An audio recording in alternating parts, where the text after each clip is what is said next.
era partera, ¿no? Y es ahí donde sale esta cuestión de parir el conocimiento y el método que creas. Les prometo buscar, les voy a consultar a mi latina de cabeza.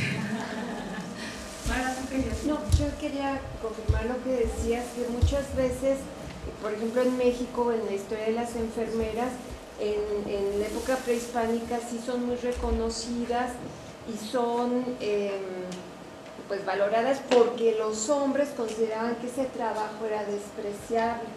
Conforme avanza la medicina y empiezan, bueno, a haber médicos indígenas y médicos españoles, los médicos indígenas empiezan a incursionar también en la cuestión de los partos y empiezan a sacar a las mujeres, así brutalmente.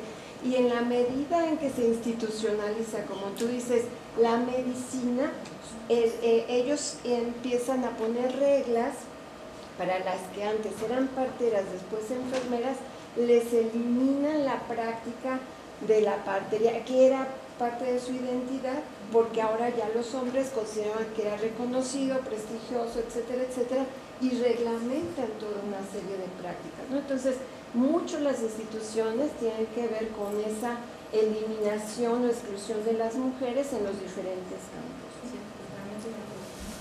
nada más puntualizar dos cosas que me importan mucho.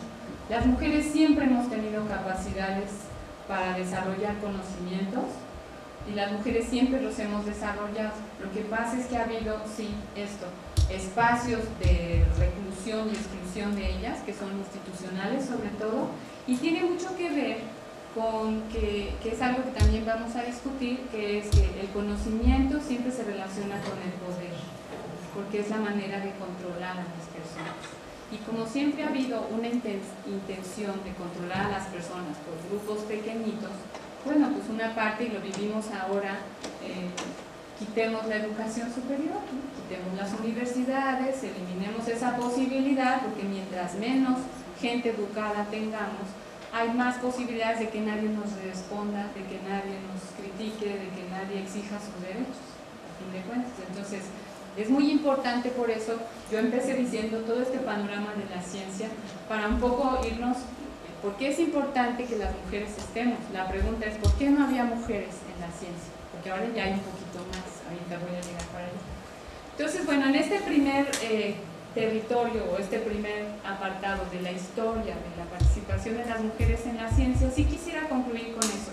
Siempre ha habido, hay que rescatarlas, y ahí ha habido una práctica feminista muy importante, que esa no la dije, y es que dentro de la historia, las feministas también han cambiado la historia, porque se ha cambiado esta práctica de demostrar nada más quiénes son los grandes personajes, los famosos, los de las élites, a transformarla por una historia más cotidiana, donde se cuenta quiénes son las personas de carne y hueso, hombres y mujeres, no nada más los genios, que los hay y las hay, sino que también esos son condiciones que se favorecen precisamente por las instituciones para que la gente pueda florecer.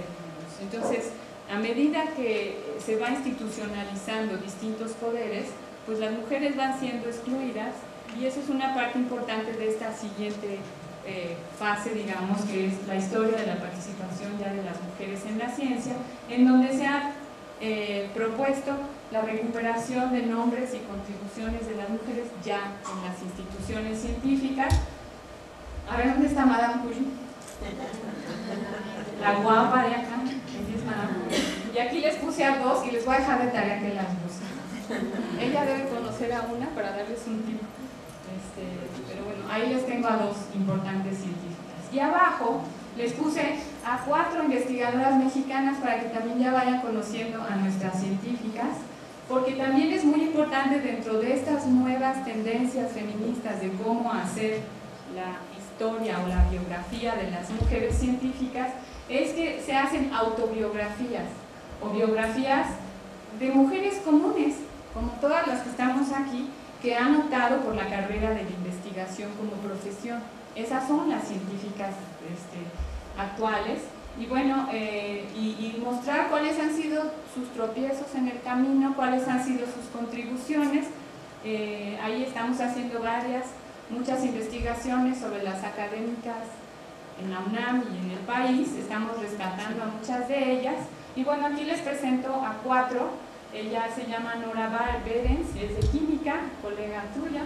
Ella es Lena Ruiz, también de química, Larisa Adler, antropóloga, y Ana María Cheto, física. Aquí les puse a las de las áreas naturales, pero tenemos a las de las ciencias sociales también.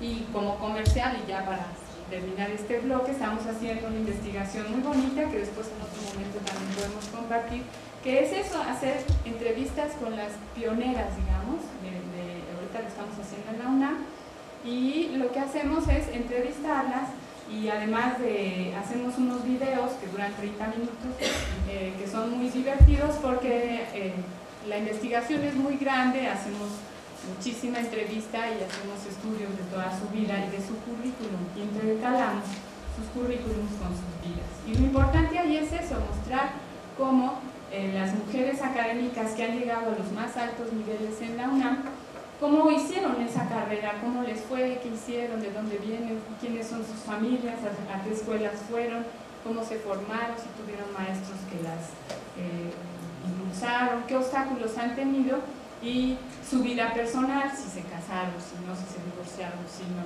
si tuvieron hijos o no, y cómo su vida personal se ha visto modulada o relacionada con su vida académica. Entonces, bueno, es una investigación muy interesante que nos da también pautas de cómo las mujeres han incursionado el conocimiento en las distintas áreas, y un poco también lo que queremos es que sean referentes a seguir para las nuevas generaciones que no las conocen, y un poco para cuando yo les pregunte, ¿conocen una científica?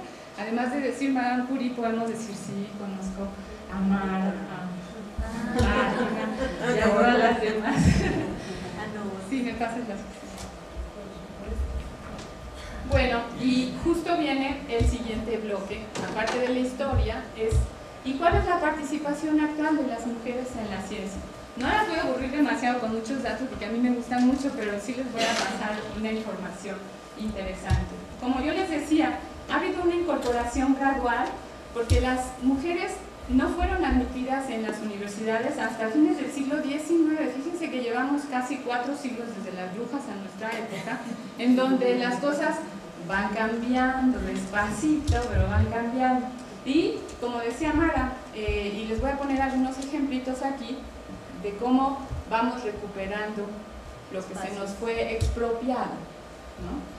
Y lo que yo le llamo, cómo va sucediendo cada vez más el retorno de las brujas. Entonces, la incorporación gradual es muy importante porque aquí les pongo algunos ejemplos. En Suiza fueron admitidas las mujeres, y eso que es país desarrollado, 1860, Inglaterra 1870, Francia 1880, Alemania 1900, en México, como dijo nuestra compañera, la primera médica, Montoya, se apellida Montoya, es... no recuerdo el nombre. ¿Elizabeth? No me acuerdo bien. No. Es ¿María? Ángeles. Bueno, tenemos de tarea... Vimos el video hace 15 días. Pues a ver. Entonces ya nos hicieron trampa. Bueno, ella... sale ella? No aparecía ella. No aparecía. La foto no, pero lo que salió en el periódico de la señorita. Es ella. Se recibió en 1887. Es muy interesante que además las primeras mujeres que lograron entrar a la universidad y tener un título, o bueno, recibirse y tener un título, si es que tenían el título, no las dejaban ejercer. O sea, a las primeras no las dejaban, era para que se educaran porque venía con esta misma línea de que las mujeres está bien que se eduquen, para que eduquen a sus hijos. Matilde, exactamente, Matilde Montoya. Lo voy a apuntar ahí. Entonces es muy importante lo que les decía, que la concepción era, bueno, las mujeres no tienen capacidad al principio, después, bueno, pues si tanto insisten en estudiar, bueno, que estudien, porque así van a poder educar mejor a sus hijos. Y de hecho, las primeras mujeres que se les permitió, digamos, desarrollar profesiones, eran en las profesiones, y ahorita voy a ir allí también, en las profesiones más vinculadas a las labores propias del sexo y del género asignado.